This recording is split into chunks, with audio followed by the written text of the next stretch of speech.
Empezamos una nueva edición de Café Mercosur, este espacio en el que nos proponemos analizar la realidad de los países de la región con un foco en los aspectos jurídicos.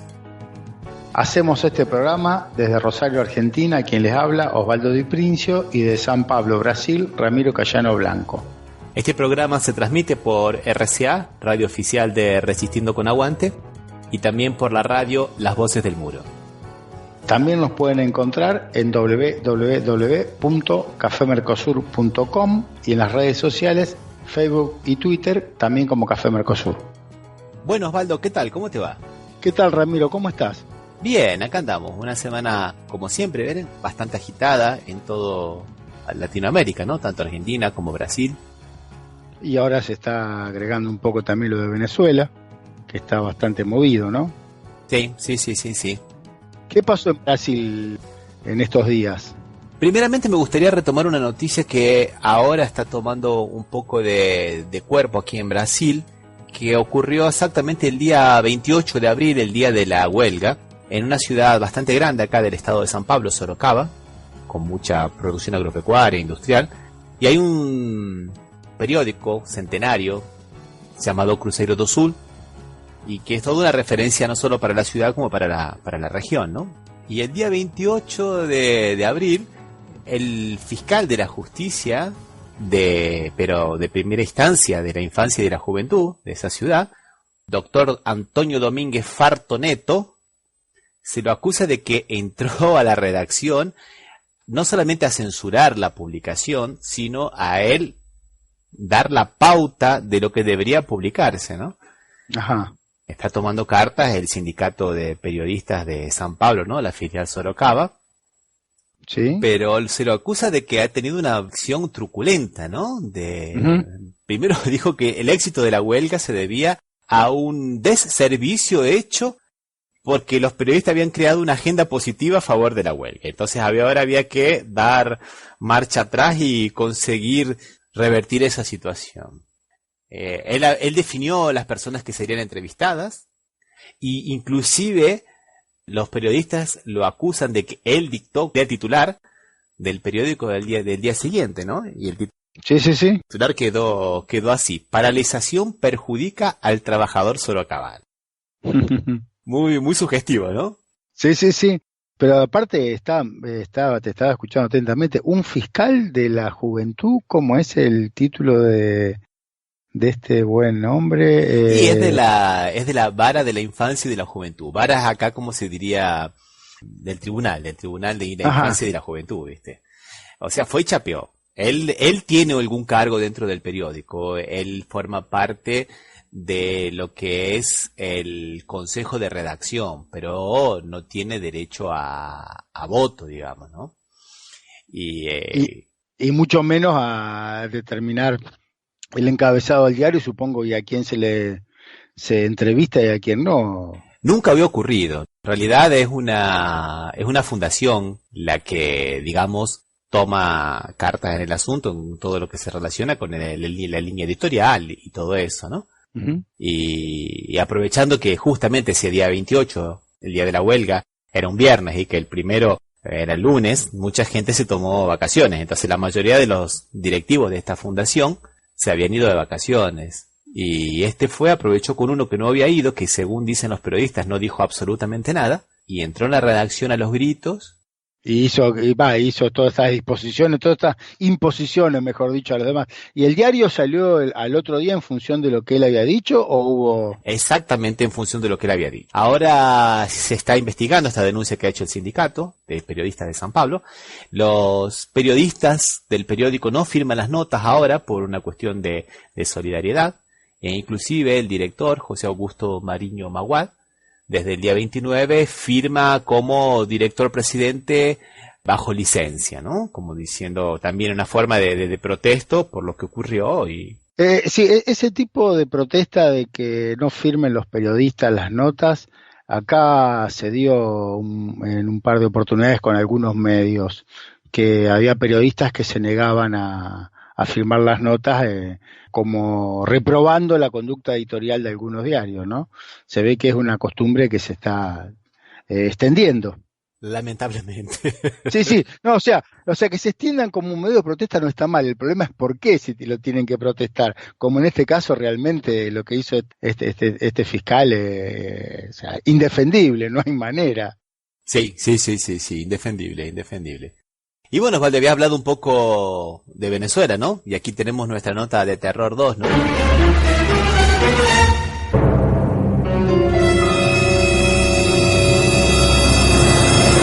Bueno, y Venezuela estamos nuevamente en una situación de un impasse entre la oposición y el gobierno bastante dura. Lo que se ve en todos los medios de comunicación, Osvaldo, que el gobierno es una dictadura poco Sí, menos que la de sí, Corea del Norte, ¿no? sí, sí, no, no, realmente, o sea, creo que viene Corea del Norte, Fidel Castro y Maduro dentro de los niveles de la prensa. Y realmente, con independencia de lo que vamos a hablar después, ¿no? Pero me gustaría hacer un apartado, o sea, realmente el gobierno ofrece, o sea, quiere hacer una reforma constitucional y a través de una elección y los que son teóricamente democráticos se oponen a la elección esta, ¿no? Interesante lo que has tocado, Osvaldo. Exactamente. Algunos sectores de la oposición aceptaron ir a la convocatoria de Maduro y los otros no quieren elección. Inclusive, no nos olvidemos que Leopoldo López, que está preso por incitación a la violencia y algunos otros cargos más, bueno, también lo han metido preso por asociación ilícita, ¿no, Osvaldo? Y sabemos muy bien lo que significa ese delito, ¿no? Sí, sí, que es un delito inventado para este tipo de causas que no tendría que existir ya en el Código Penal de ningún país, ¿no? Pero una de las cosas de la acusación que se le hace de la incitación a la violencia es lo que él denomina la salida. Y la salida, según quisieron hacer entender los abogados defensores, sería la salida de la crisis. Pero el mismo Leopoldo López en videos que dejó claramente manifiesto que la salida es la salida del gobierno, la salida de Maduro, y esa es. O sea, ellos lo que quieren hacer es simplemente derrocar al gobierno. Sí, su intención no pasa en ningún aspecto por una mejora del sistema democrático en Venezuela, sino que su única solución para todos los problemas es que salga el gobierno de este partido chavista, ¿no? Y por eso me parece muy bien lo que estás diciendo, ¿no? Hay 5 países que están involucrados en encontrar una salida a la situación de Venezuela, porque pase lo que pase, no se puede gobernar un país así, ni saliendo Maduro, ni quedándose Maduro, porque si sale Maduro, los chavistas no van a dejar gobernar. Estamos en una situación de un impasse muy grande, o sea, eso tiene que quedar más o menos claro. Inclusive hasta el Papa Francisco está queriendo también una salida. Lo que pasa es que esta derecha, que ha perdido tantas elecciones, no quiere saber absolutamente nada. Y aquí viene la parte que nos toca el día de hoy, ¿no? Es una derecha muy violenta. No son las carmelitas descalzas que nos pintan los medios de comunicación. No son las personas democráticas que tienen una opinión diferente. Matan gente. Por ejemplo, yo te pregunto, Osvaldo, ¿cuántas veces escuchaste en los medios de comunicación hegemónicos escuchar la palabra guarimbas? Nunca, nunca, no, ni sé qué quiere decir. O sea, parece un término caribeño, nada más te podría decir. Sí, es verdad, Osvaldo. Es un término caribeño que viene de los juegos infantiles. Guarimba es como la guarida del resguardo, donde los niños decían, bueno, aquí estoy en la guarimba, quiere decir estoy seguro. Guarimba viene de esos juegos infantiles. Y son grupos primo hermanos de los Black Blocs. Recordemos que los Black Blocs son grupos violentos que tienen como características una estética, estar siempre encapuchados, ¿no? Y dejar un poco las tácticas pacíficas de la desobediencia civil que caracterizaron a los movimientos en los Estados Unidos principalmente, ¿no? A los movimientos negros y a los movimientos feministas y a los movimientos anticapitalistas de los años 60 y 70. O el movimiento a lo Gandhi, diríamos, ¿no? Donde el reclamo era pacífico. Tenés razón, tiene que ver con Gandhi, tiene que ver con Torón, con aquel pensador americano del siglo XIX. Lo que pasa es que en Seattle se dieron cuenta que ellos hacían las tácticas de cobrar pacíficamente, ¿no? De que los agredieran pacíficamente, y eso pasaba en los medios de comunicación y generaba una cierta indignación en la gente. Acá resulta que la policía los reprimía y los medios de comunicación no estaban. Claro. Entonces ahí nacieron los Black Blocs, que es lo mismo, son movimientos pacíficos, pero que deciden hacer acciones que llaman la atención, principalmente romper las vidrieras de los bancos y de las compañías financieras. alguna telefónica en el medio, algún símbolo del poder, pero son movimientos pacíficos, no pueden atacar a las personas, no pueden atacar ni siquiera a los animales. Y ahora aparecen las guarimbas, que son exactamente lo mismo, pero son violentos, matan, están armados. La táctica de ellos es obstruir las vías de locomoción, digamos, las autopistas de Venezuela, prácticamente, las rutas de las carreteras. Hay veces que cuando las personas que viven, los moradores de los barrios, principalmente de los barrios chavistas, donde esta gente suelen hacer sus actividades para acercarlos, van a retirar las barricadas que ellos ponen, les han disparado. Ajá. Y ha matado a uno. En abril se sospecha que mataron a 13 personas, que ya no eran civiles, eran personas de la Guardia Bolivariana, ¿no? Que es la fuerza de seguridad en Venezuela. Porque son muy violentos, Osvaldo, son muy pero muy violentos. Hacer la prueba, poné guarimba o guarimbas en el Google y vas a ver la cantidad de escenas de fotos que aparecen, porque son muy violentos.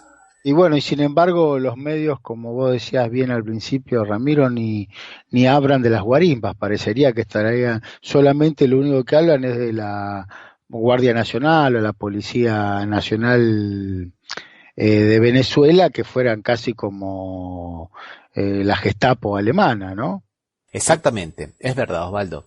Y la última de las guarimbas la han hecho en España, en Madrid, específicamente en la puerta de la Embajada de Venezuela, donde un grupo llamado Las Víctimas de las Guarimbas iba a pasar una película en la Embajada de Venezuela y más o menos hablar de las guarimbas. Se convocó a un público más o menos de 100 personas, y estos fueron a la embajada, se pusieron en la vereda, hicieron un piquete bastante violento, porque le pegaron bastante fuerte a un personal militar de la embajada y a otras 3 personas.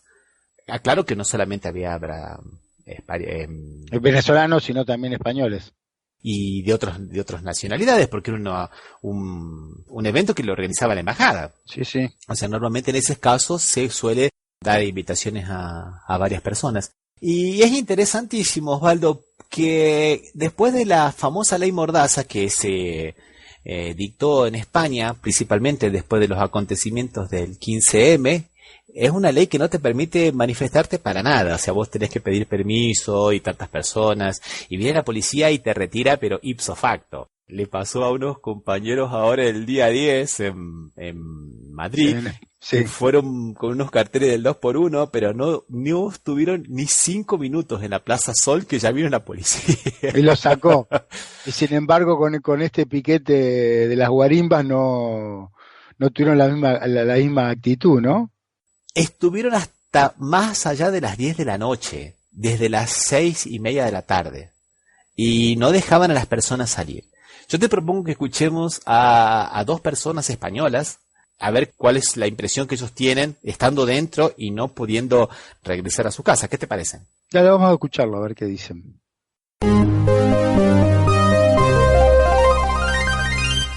Sí, soy Fran Pérez, responsable de Extensión Internacional de Izquierda Unida. Hoy estábamos citados en el Centro de la Diversidad Cultural de la Embajada de Venezuela en Madrid, calle Hermosilla 58. Al llegar a las 7 de la tarde para celebrar un acto en solidaridad con las víctimas de la guarimba, es decir, la violencia de ultraderecha en Venezuela, nos hemos encontrado a un grupo de opositores, cerca de un centenar, que de forma violenta han agredido a una persona que era personal militar de la embajada. Hemos avisado lógicamente a la delegación de gobierno. Ha sido imposible hablar ni a las 7, ni a las 8, ni a las 9 con ningún cargo político ni policial de la delegación de gobierno de Madrid para pedir que impidiera esta situación. Esta gente han tomado la calle, han cortado el tráfico. La Policía Nacional se lo ha permitido, según ella, porque no tenían instrucciones de levantarlos de ahí cuando es algo ilegal, y todavía hoy sigue cortada a las 10 de la noche, ¿no? Por tanto, nos parece que es algo insólito, algo inaudito, que estemos aquí secuestrados, aquí encerrados, siendo las 10 de la noche, y que en España, en Madrid, un país normalizado y democrático, tengamos que aguantar a estos exaltados que están presionando al cuerpo diplomático y a verdaderas víctimas que han perdido a familiares asesinados por los grupos de ultraderecha de Venezuela. Yo estoy en Madrid y me entero que hay un acto aquí en este centro. Este centro es un centro de la Embajada de Venezuela. Estoy aquí, cuando llegan las 9:30 me quiero ir a mi casa y no me puedo ir a mi casa. Esto es un secuestro. Esto es una retención ilegal. Está aquí el embajador. Están en contra de una embajada de otro país. Y esto la policía tenía ya que haber cogido y haberlos echado de ahí. Porque ¿a quién? A todos los fachas esos que hay, venezolanos, que han venido solamente a cargarse el acto. Pero nos tienen retenidos. El acto de Venezuela.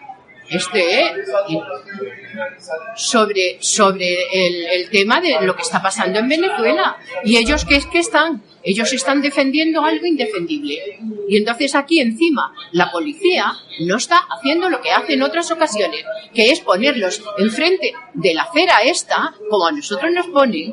Nosotros vamos a manifestarnos delante de la Asamblea de Madrid y nos echan a la acera de enfrente y no podemos salir de allí. Y estos tíos tienen que estar aquí entrando, que han entrado y han intentado pegar. Pero bueno, ¿esto qué es? Estamos retenidos y yo no puedo estar retenida porque yo estoy en mi país, en un sitio y en un acto que he querido ir.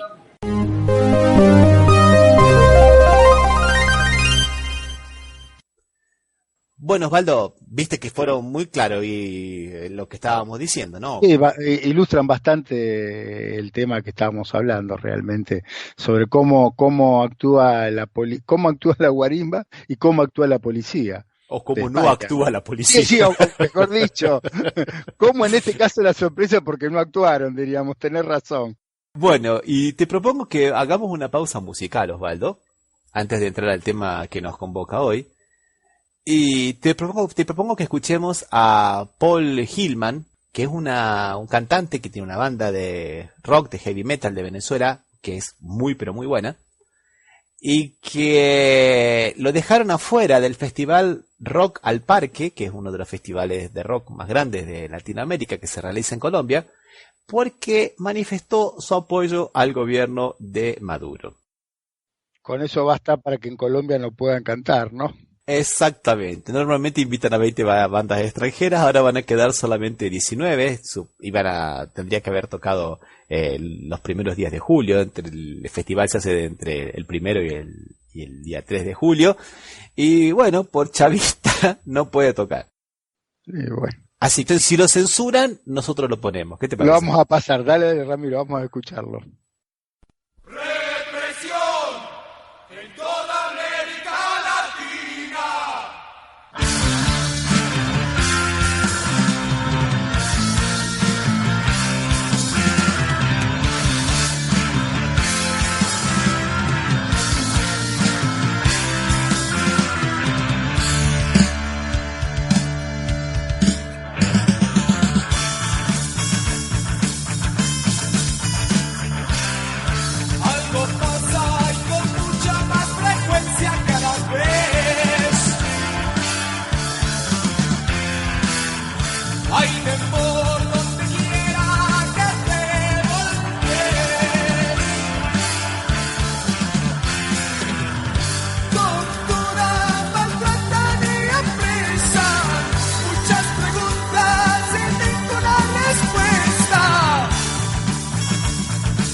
Bueno, Ramiro, muy bueno el tema, ¿eh?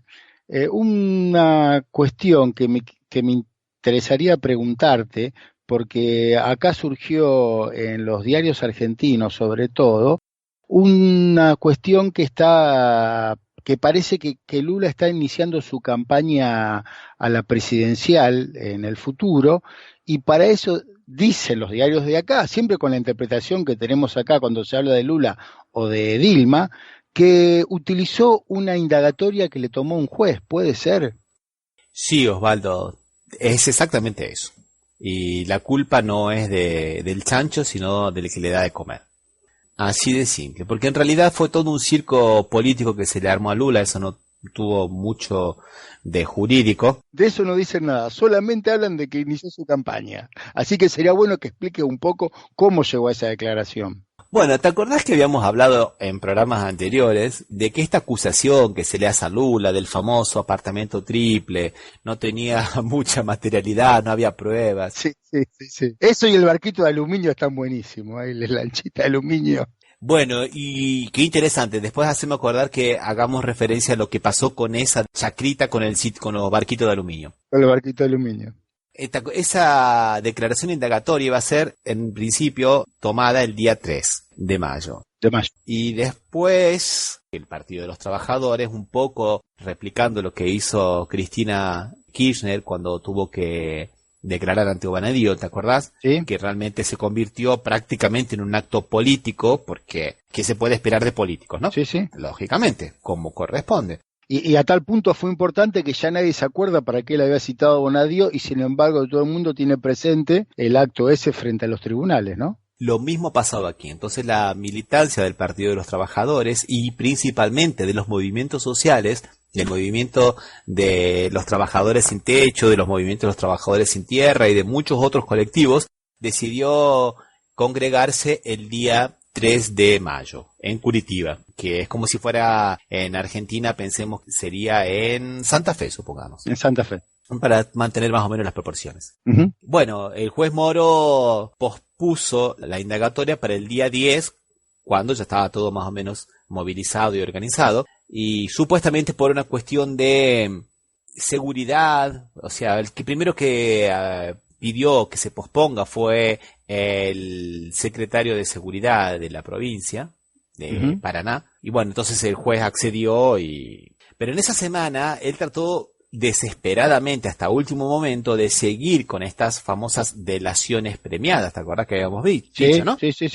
Consiguiendo más pruebas contra Lula, y bueno, se ve que no las ha conseguido porque en la indagatoria no aparecieron. Y ya aparecieron algunas provocaciones antes. 2 días antes de la declaración indagatoria, el juez Moro, en un video casero que él publicó en la red social Facebook, le pidió a las personas que eran favorables a la operación Lavallato que no fueran a manifestarse a Curitiba.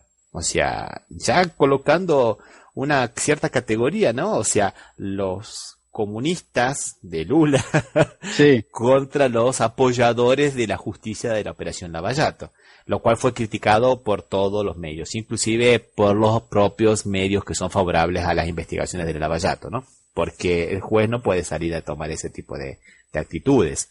De alguna manera se anticipó a lo que sería una verdadera frustración. Las fuerzas que apoyan a la Lavallato no fueron a Curitiba, no se manifestaron. Uno de los movimientos más activos acá es el movimiento MBL, ¿no?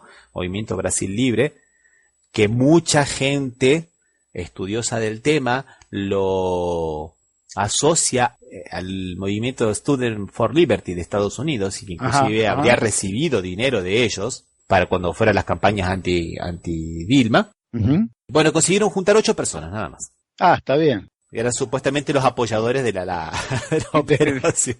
Mientras que los que fueron a verlo a Lula, que dio un discurso después de la indagatoria, superaron los 50.000. Claro, sí. Para la policía de la provincia de Paraná, de Paraná. Sí, de Paraná, que es del PSDB, del partido del expresidente Cardoso, fueron 4.000. 4, está bien. O sea, no sabemos cómo contamos, ¿no? Sí. Bueno, eso fue 2 días antes. Un día antes también, un juez suspendió liminarmente al Instituto Lula da Silva, El Instituto Lula da Silva es más o menos como si fuera el Instituto Patria de Argentina. Ajá, sí. O sea, que tiene la Fundación Perseo Abramo, que hace conferencias, que tiene grupos de estudio y varias cosas, ¿no? Sí. Hay una causa que tramite en Brasilia, este juez es de Brasilia, es el juez Ricardo Suárez Leite, que es un juez subrogante, no es el titular, en una causa por obstrucción a la justicia, y la excusa fue que lo hizo por prudencia y cautela, porque posiblemente en el Instituto Lula podrían haberse realizado reuniones para cometer delitos. Qué bárbaro. Y por eso suspende el Instituto Lula. O sea, con ese criterio tendríamos que suspender todos los restaurantes finos de Brasilia. Sí, claro, que se reúnen todos, tenés razón. Tendría que cerrar medio Brasilia entonces, ¿no? Porque Sí, si no se dan... Pero fue una verdadera provocación, que también salió el tiro por la culata. Él después quiso excusarse diciendo que él tomó esas medidas porque el Ministerio Público lo habría pedido, y el Ministerio Público dijo que nunca pidió eso, que la orden fue del propio juez. Pero bueno, preparaban un poco el ambiente de esta declaración indagatoria, Osvaldo, ¿no? De esta declaración indagatoria, donde todo el mundo estaba muy expectante porque tenían que aparecer las pruebas, ¿no? Sí. ¿Qué se iba a preguntar? Y realmente fueron 5 horas de declaración indagatoria. Yo no he tenido tiempo suficiente para ver las 5, habré visto unas 2 horas y media aproximadamente. Y te digo sinceramente, no entiendo por qué se armó esto, no entiendo ni siquiera, no desde el punto de vista jurídico, porque desde el punto de vista jurídico, como habíamos dicho, Osvaldo, anteriormente, esto no tiene mucho pie ni cabeza, ¿no? Sí. Serían más que todo, parecerían como jugadas del partido judicial que tanto juega acá en la Argentina también, ¿no? Un poco haciendo esa comparación entre los dos países. Es eso mismo, Osvaldo, pero una jugada política tan mala que en realidad, como dicen en Argentina, Lula hizo una tarima política. Un estrado político. Un escenario político. Sí, y fue exactamente eso porque el juez Moro hizo exactamente eso, Osvaldo. Yo te voy a poner algunas cosas nada más para que veas hasta qué punto llega, ¿no? Voy a traducir palabras textuales de una pregunta del juez Moro. Sí. Mira, yo tengo algunas preguntas para usted para entender su relación con los subordinados y asesores. Usted, expresidente, afirma que jamás compactuó con algunos de los criminales, que no tenía conocimiento de los crímenes practicados en el ámbito de la Petrobras en su gobierno. Entiendo aquí que preguntas al respecto de actitudes en relación a los crímenes practicados por subordinados, asesores o personas que trabajan en la Petrobras durante su gobierno tienen relevancia para la formación de mi convicción judicial. Ahora viene la pregunta. En este aspecto, señor presidente, me gustaría hacerle algunas preguntas sobre su opinión sobre el caso denominado Mensalón, que fue juzgado por el Superior Tribunal Federal. A ver, Osvaldo, me gustaría saber su opinión sobre el caso denominado Mensalón, que fue juzgado por el Superior Tribunal Federal. Osvaldo, ¿qué es esta cuestión de preguntar la opinión sobre una cosa que ya fue juzgada por el máximo tribunal de justicia del país? Sí. ¿Qué tiene que ver con la compra o no de un departamento? Sí. O sea... Sí. Pero si vos decís que estuvieron 5 horas hablando, ¿5 horas fue la indagatoria o...? 5 horas. 2 horas y media, las 2 primeras 2 horas y media fue con el juez Moro, Osvaldo. Claro, sí. Y las otras, después preguntaron los fiscales, ¿no? Con preguntas de este tenor, Osvaldo. De este tenor, sí. No, y los abogados le dijeron, ¿pero qué tiene que ver la opinión? Esa opinión puede ser en un debate académico, en una universidad, en otro lado, pero ¿qué tiene que ver con una indagatoria? Sí. ¿Qué tiene que ver con el delito de que se le está atribuyendo? Esto escapa de lo que es la... Sí, ni siquiera le están preguntando por un acto u omisión que le haya hecho, sino le están pidiendo una opinión sobre un fallo, ni que fuera un jurista, diríamos. ¿Qué fue lo que le dijo la defensa? Le dice, él es un político, no es un jurista. ¿Qué tiene que ver? Dice, inclusive le dijo, el abogado defensor, Sanín, le dijo, su excelencia, una opinión sobre una cosa juzgada por el Supremo Tribunal Federal. Su excelencia está pidiendo que el expresidente opine sobre una cosa que ya fue juzgada, siendo que él no es del área jurídica.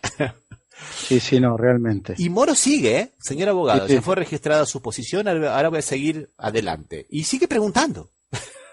Y así sigue preguntando. Y preguntas de ese tipo. Preguntas si el Partido de los Trabajadores habría o no hecho una autocrítica con relación al famoso mensanón. Si el Partido de los Trabajadores había hecho autocrítica con relación a la corrupción. Si en un determinado reportaje que le dio a una revista europea, Lula dijo que su gobierno lamentablemente habían ocurrido hechos de corrupción que él tiene que investigar. Si investigó o no se investigó, si se arrepintió, si no se arrepintió. Y bueno, y te imaginas que ante esas cosas Lula le respondió políticamente, porque una pregunta política, ¿no, Osvaldo? Si el PT hizo autocrítica o no hizo autocrítica por los casos de corrupción, ¿no te parece? Sí, no, realmente las preguntas parecían un compendio de lugares comunes y nada que ver con lo que podía considerarse como una situación a una declaración indagatoria, realmente. Para estar 5 horas preguntando eso, podría haber sido 10. Y fue la discusión muy fuerte, fue prácticamente con los abogados defensores, ¿no? En este caso, por ejemplo, el abogado defensor le dice, Su Excelencia no está aquí juzgando al Partido de los Trabajadores, tampoco está haciendo un juicio político del gobierno del expresidente Lula. Esas preguntas pueden ser pertinentes para el Tribunal Superior Electoral, pero no aquí, ¿no? Y él insistía, ¿eh? Y ahí Lula le respondió políticamente, claro, ¿no? Pero parece que Moro tiene una fijación con el PT sobre estas cuestiones, porque siempre objeto de su ataque es el Partido de los Trabajadores. Quedó bastante manifiesto eso, Osvaldo, digamos que no se pudo ocultar, por eso que muchos sectores de la justicia y sectores políticos, inclusive hasta periodistas que son antipetistas acérrimos, están criticando al juez Moro por esto, principalmente por la cuestión de oportunidad, porque ¿por qué hizo esto? ¿Por qué le dio esta oportunidad a Lula para que Lula convirtiese una declaración indagatoria en un acto político? Por eso la percepción de los medios argentinos están correctas. Lo que pasa es que a un animal político como Lula le das una oportunidad y lógicamente que te hace un mitin político. Lógicamente. Lo que pasa, o sea, la percepción seguramente debe corresponderse con parte de la realidad, pero más que todo es lo que se quiere hacer trascender, no es tanto su lanzamiento político, sino que, o sea, como que en realidad nadie dice por qué lo citaron y cómo fue las preguntas, sino que fue citado por la justicia y en lugar de contestar se dedicó a hacer un acto político. Eso parecería que fuera el trasfondo de los diarios de acá, ¿no? Cuando habla sobre esos temas. Esa fue la mentira.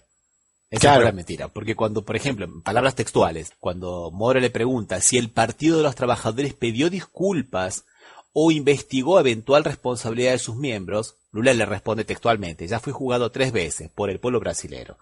Y le dice, ¿se acuerda la campaña de 2006, la campaña de y ahí le comenta, y ahí estuvo hablando como un minuto, diciendo, sí. es usted el que me juzga, esas cosas se juzgan en los votos. Lógicamente, que a una pregunta política le hace una respuesta política, solo que el juez Moro no tiene la capacidad que tiene Lula para hacer las preguntas y Lula tiene una capacidad para hacer una respuesta totalmente política, ¿no? Como corresponde. Él es un político, es uno de los políticos más brillantes de Latinoamérica, no sé si... Uno de los periódicos, para que vea cómo tituló esto, cómo Lula convirtió la declaración judicial en el lanzamiento de su candidatura. Claro. Porque él también dijo eso, ¿eh? Él lo dijo claramente. Dice, yo me había jubilado, pero en el 2016, cuando me llevaron por la fuerza a declarar, ahí decidí que no me iba a jubilar. Y ahora le digo con todas las letras que yo quiero ser candidato a presidente. Ahí lo dijo con todas las letras y claramente. Pero fue un discurso reactivo a medio que una provocación por parte del juez, porque no tiene que ver si el Partido de los Trabajadores pidió disculpas por la corrupción con la supuesta adquisición de un departamento. Sí, no, realmente escapa totalmente de lo que se conoce como el tema litis, ¿no? Sí. De todas maneras, de acuerdo a la cantidad de veces que tuvo participación estelar el juez Moro en el programa nuestro desde que empezamos, no sorprende, ¿no? No sorprende. Pero, como te comentaba, ¿no? Está sorprendiendo a la gente que lo apoyaba, ¿no? Un jurista profesor emérito de la Universidad de Río de Janeiro, una de las más prestigiosas, ¿no? Afrânio Silva Jardim, que es considerado uno de los mayores procesalistas del país, ¿no? Sí. Lo criticó mucho por esto, inclusive pidió que retirasen un artículo que él había escrito Moro en un libro, ¿no? Uh-huh. Y era un apoyador de la Operación Lavallato, como él mucha gente, porque realmente quedó muy evidente que Lula no está siendo juzgado con imparcialidad, ¿no? Es una persecución política, básicamente. Sí, o sea, indudablemente cuando la justicia quiere dedicarse a un métier que no es el propio, como es la política, lo único que hace es conseguir en la gente que se vaya sintiendo defraudada de la propia justicia. Para que te hagas una idea, y con esto podemos ir cerrando acá el tema Lula da Silva, porque también no sé si hay más cosas para agregar. Los medios que apoyan a Lava Jato no consiguieron absolutamente nada para poder, digamos, hablar bien de la indagatoria, y lo único que hicieron fue, en determinado momento le presentan a Lula un contrato que habría firmado la esposa como siendo copropietaria de una cuarta parte indivisa en un régimen de copropiedad que existe acá en Brasil, que es medio raro, porque es medio como que uno es copropietario pero es cooperativista, alguna cosa por el estilo. Uh-huh. Y que no se le habían presentado a la defensa ni nada. Y le dice, ¿usted reconoce esto? Dice, no, lo firmó mi esposa. Mi esposa dice, este apartamento, mi esposa empezó a querer, que empezó con la idea de comprar este departamento en 2015. Hasta el 2012 yo no sabía qué pasaba, porque era una cosa de mi esposa, dice. Entonces, si lo firmó mi esposa, yo no tengo nada que ver. Entonces todos los medios que apoyan a Lava Jato le echó la culpa a la esposa. La esposa murió, ¿no? Falleció hace poco. Sí. Marisa murió, ¿no? Entonces, lo único que consiguieron decir es eso. Cuando tenga algún problema, échele la culpa a la esposa. Estamos siempre dentro del terreno de las falsas verdades, ¿no? Algunas cosas porque no consiguieron tomar nada de esas 5 horas que lo pudieran incriminar. La única prueba más o menos que tenía, Lula fue muy hábil y consiguió rebatirla, ¿no? Que era supuestamente el ascensor que pusieron uniendo los 3 departamentos, ¿no? Y Moro le pregunta, ¿usted sabía que ese ascensor privativo lo pusieron solo a partir del día 15 de septiembre, después que habían visto el departamento ustedes? Y ahí Lula le responde que no. Pero Lula le muestra una foto y le dice, mire, este es mi departamento. Acá ve una escalera caracol, tiene 60 escalones. Vivo en este departamento hace 18 años y mi esposa hace 6 años que está todos los días con estaba con problema de cartilaje y con prescripción médica no podía subir las escaleras. ¿Usted le parece que si tengo que pedir un ascensor, lo voy a pedir en un departamento que no es mío y no en el departamento que yo vivo todos los días? Sí, realmente. Con eso se acabaron las preguntas del famoso ascensor, ¿no? Porque hay un departamento triple con ascensor privado. Una cosa, el sueño de toda la clase media, ¿no? Sí, puede tener su propio ascensor. Fue una cosa muy política del juez y que fue respondida de manera política por Lula, que está en su métier, ¿no? En lo que es de él. Acto seguido, Lula se dirigió a las 50.000 personas, más o menos, que estaban en Curitiba, que acamparon inclusive en Curitiba, que atacaron el acampamento, una criatura salió herida, 2 criaturas salieron heridas, porque le tiraron fuegos artificiales para no dejarlos dormir, o sea, horrible. Pero bueno, Lula se dirigió y dio un discurso también de lanzamiento de campaña, claro. Bueno. ¿Qué te parece, Osvaldo, si vamos a otra pausa musical entonces? Dale. Ya que estamos hablando de Brasil, vamos a escuchar una canción en portugués. Vamos a escuchar una canción muy conocida aquí en Brasil, que se llama Romaría, es una canción del folclore, pero en una versión rock. ¿Bien? Dale, vamos. Doutor Jeca, Romaría.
Bueno, Ramiro, ahora que veníamos Brasil recargado, porque entre la música y los temas, buscamos un camino de poder juntar lo de Brasil con lo de Argentina, porque en este tema del Lavallato y de la Odebrecht, que tiene mucha participación, nos encontramos que hubo una declaración que hizo un nombre bastante difícil, ¿no? Miralles es... Meireles. Meireles, que es el cambista de Odebrecht, que es el que aparentemente pagaba las coimas, o quien se encargaba de pagar las coimas que pagaba el Odebrecht, según la versión que hay acá en la Argentina. Vos me dirás si estamos equivocados o estamos en lo cierto.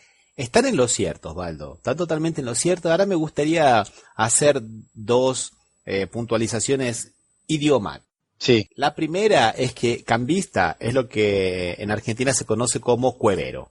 Ajá, bien, está bien. Es la primera Está cosa. bien. No, pero acá también, o sea, vos tenés una empresa cambiaria cuando la tenés constituida formalmente, si no tenés una cueva. Claro, acá cambista es cuevero. Cuevero directamente, bien. Y después este señor dijo que había sido un concepto de propina, y yo leí en muchos periódicos en Argentina, principalmente de los medios hegemónicos, que habían dejado propina entre comillas. Señoras y señores, todo el que haya viajado a Brasil, 2 o 3 días de vacaciones, no necesita mucho, la primera cosa que sabe es que propina, en español, es coima. Coima. Y que lo que en español sería propina, aquí es gorjeta o caixinha. Está bien. Cuando uno va a dejar la propina en un restaurante y lo miran con cara rara los mozos, ahí uno se da cuenta que propina no es lo mismo. Claro, que propina coima. Lo que pasa es que cuando hablan de Rivas es propina y cuando hablan de otros políticos, en realidad están hablando de coima. Eso los diarios tienen claro eso acá en Argentina. Esa diferencia idiomática. A veces traducimos, a veces no, ¿no? Claro, a veces lo decimos como nos interesa, pero cuando hablan de otros políticos argentinos del gobierno anterior, dice que recibían coimas. Y cuando Meireles le transfería a Rivas, estamos hablando de propina, le transfería, una propina. Bien, pero no, eran coimas. Lo que Eran él dijo que eran coimas. Bueno, ¿y cómo fue cómo fue esta declaración del cuevero vamos a decirle? Acá nosotros tenemos que tener en claro que Odebrecht se había asociado con IEXA en el 2006 en lo que era una UTE, ¿no? En el 2008, perdón, una UTE, una Unión Transitoria de Empresas, con la idea de hacer el famoso soterramiento del Tren Sarmiento, ¿no? Una de las obras más importantes, una de las obras de mayor monto que se estaban realizando en el país. Y que en ese momento la licitación decía que los que realizaran la obra tenían que traer ellos mismos quien la financiaba, porque no sería financiada por el Estado. Sí.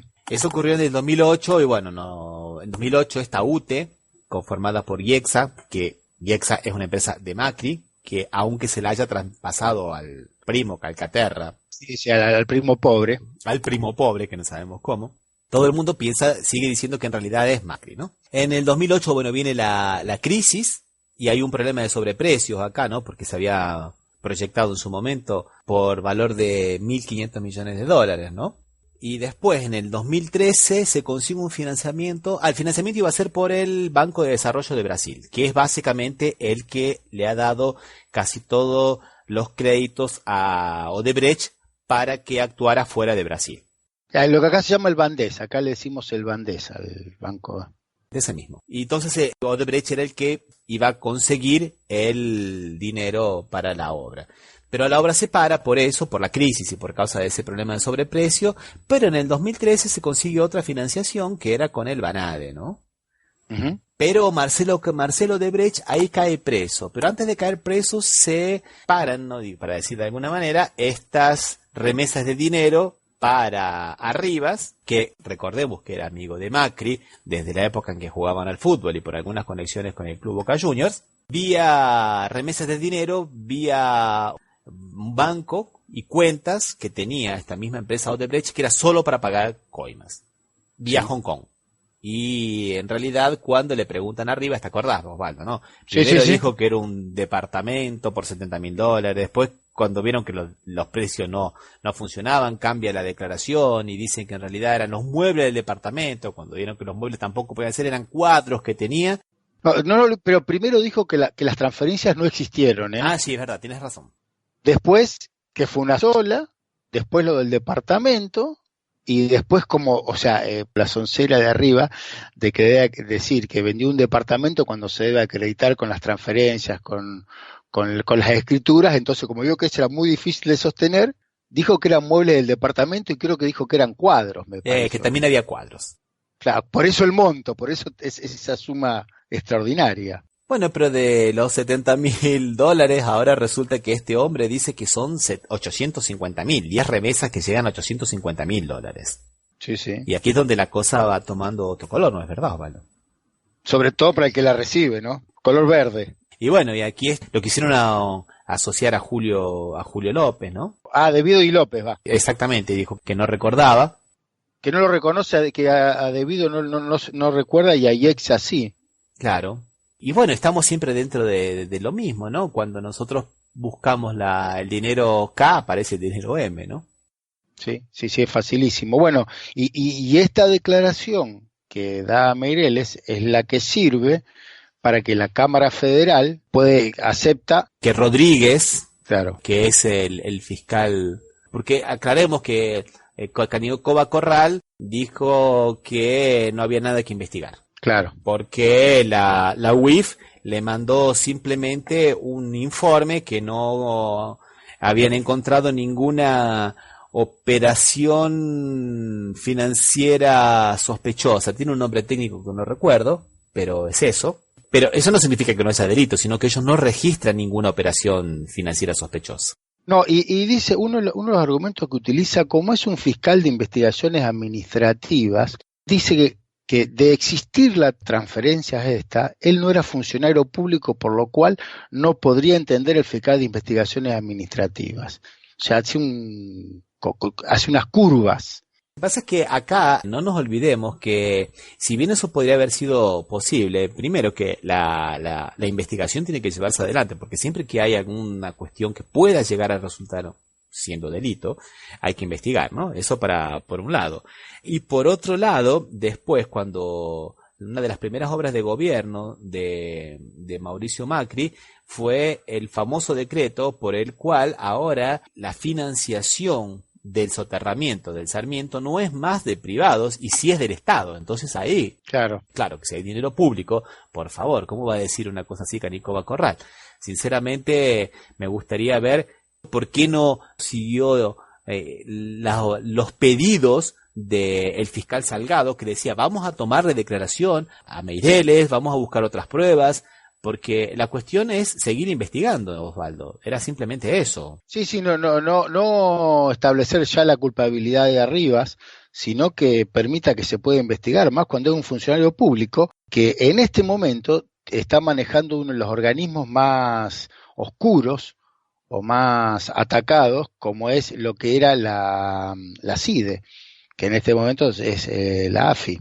Sí, con fondos reservados que nunca no se saben cómo se usan y ese tipo de cosas. Muy bien lo dijiste, Osvaldo, los más opacos, ¿no? Los menos transparentes. Sí, realmente de todos los organismos que están con la lupa encima, el más difícil parece investigar y el que más dudas tiene es la AFI. Y justamente estaría al frente un personaje que por lo menos alguien dice que recibió propinas. En portugués, propinas. Y como si fuera poco, el fiscal sale Delgado, apela, y el fiscal de Cámara, Moldes, ¿qué hace? Se queda en el molde.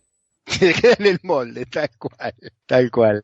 Menos mal que después pudo entrar Rodríguez, ¿no? Que es el fiscal Rodríguez también, que es el titular de la Procuraduría de Investigaciones Administrativas, y él pudo apelar. Y bueno, ahora la Cámara Federal dijo que sí, que hay que seguir investigando. Eso ahora va a casación y aquí se abre otro nuevo capítulo de esta novela, ¿no es verdad, Osvaldo? Sí, y habría que hablar un poco que la Cámara Federal que decide que se siga con la investigación y que acepta el pedido de Sergio Ramírez está integrada por Eduardo Freiler, Jorge Ballesteros y Bruglia. Y ahora uno entiende cuál es el origen de las acusaciones o de lo que se lo está imputando a Eduardo Freiler para poder sacarlo de la Cámara. En buen criollo, de la opereta contra Freiler. Otra vez, de la opereta contra Freyler, sí. Este programa no habíamos hablado nunca de ninguna opereta, así que por fin apareció la opereta. Pero realmente, o sea, cuando uno ve todo esto y puede atar un poquito de cabos, dice, qué extraño, justamente un juez, podríamos aclarar que no siempre ha fallado en contra de este gobierno ni a favor del anterior, ha tenido bastante independencia en sus fallos, ahora decide, ateniéndose a la justicia, decir que corresponde la investigación. No que es culpable, que corresponde que se investigue. Sí. E inclusive ahora, como si fuera poco chiquero, le echamos un poco más de agua y tierra y lo embarramos más, y el gobierno decide por decreto desconocer los procedimientos normales y meter, porque podemos decirlo con estos términos, meter por la ventana a Máiquez en la Cámara de Casación Penal. ¿Por qué decimos esto de meter? Porque no se cumplen con los procedimientos normales. Supuestamente han inventado de que no va a acceder por concurso y sí por un traslado. Pero para que sea un traslado tiene que ser de dos organismos con la misma competencia y la misma jerarquía, ¿no es verdad, Osvaldo? Sí, realmente organismos de distinta jerarquía, de distinta competencia y lo traslada. No, realmente una desprolijidad que si no fuera por el silencio mediático que hay algunos temas, este tema tendría que haber sido tapa de todos los diarios. Inclusive con el decreto que firma Mauricio Macri en ese traslado, lo justifica en el artículo 99 de la Constitución, que es genérico. Sí. Cuando tenemos que ir a la parte específica, que es el inciso 4, vemos que no hace absolutamente nada. Porque el inciso 99 dice que es el presidente de la Fuerza Armada y de la Organización General del país. Pero cuando habla en el inciso 4, ahí dice que él tiene la facultad de nombrar a los ministros de la Corte Suprema de Justicia y pone todos los pasos, ¿no? Con aprobación del Congreso y lo mismo pasa con los jueces, con los demás jueces, ¿no, Osvaldo? Sí. Y Máiquez se había presentado en el proceso para ser juez de la Cámara de Casación Federal y no se presentó a la prueba. Sí. Ese detalle. Y como si fuera poco, ya le habían pedido a la Cámara de Casación Penal que ellos se expidieran al respecto y por amplia mayoría dijeron que era irregular o sea, el traslado de Máiquez.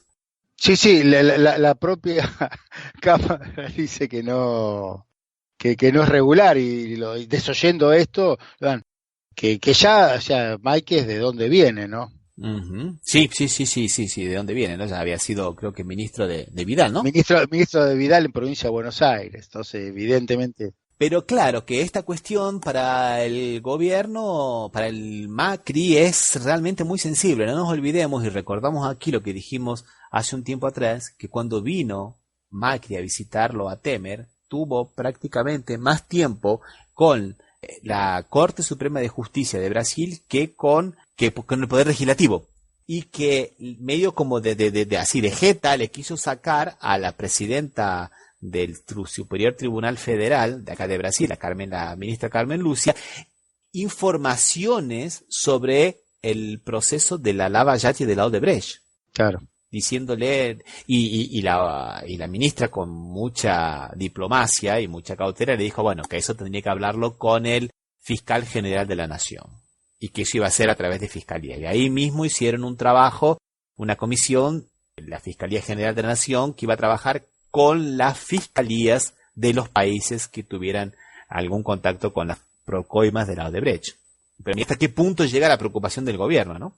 Sí, realmente impresionante. Bueno, Osvaldo, nos han quedado varios temas en el tintero para tratar, así que nos ha quedado el tema del 2x1, ¿no es verdad, Osvaldo? Sí, no lo pudimos continuar como hemos propuesto el programa pasado, pero seguramente el próximo programa vamos a extendernos un poco en ese tema, con más cosas que vayan sucediendo en esta semana. ¿Y qué otro tema también nos ha quedado, Ramiro? El tema de Milagro Sala y de la comisión. El grupo de trabajo de la ONU que está investigando la aceptación del gobierno sobre los consejos sobre las resoluciones de la ONU, sobre este tema. Exactamente. Bueno, nos ha quedado bastante para el próximo programa. Aprovechamos para recordar que este programa se transmite por las radios RCA, Resistiendo con Aguante Oficial, y Las Voces del Muro. Quienes quieran escuchar los programas anteriores pueden hacerlo en nuestra página web www.cafemercosur.com, y también pueden seguirnos en las redes sociales, tanto Twitter como Facebook, como Café Mercosur. Un abrazo, Osvaldo, hasta la próxima. Un abrazo, Ramiro.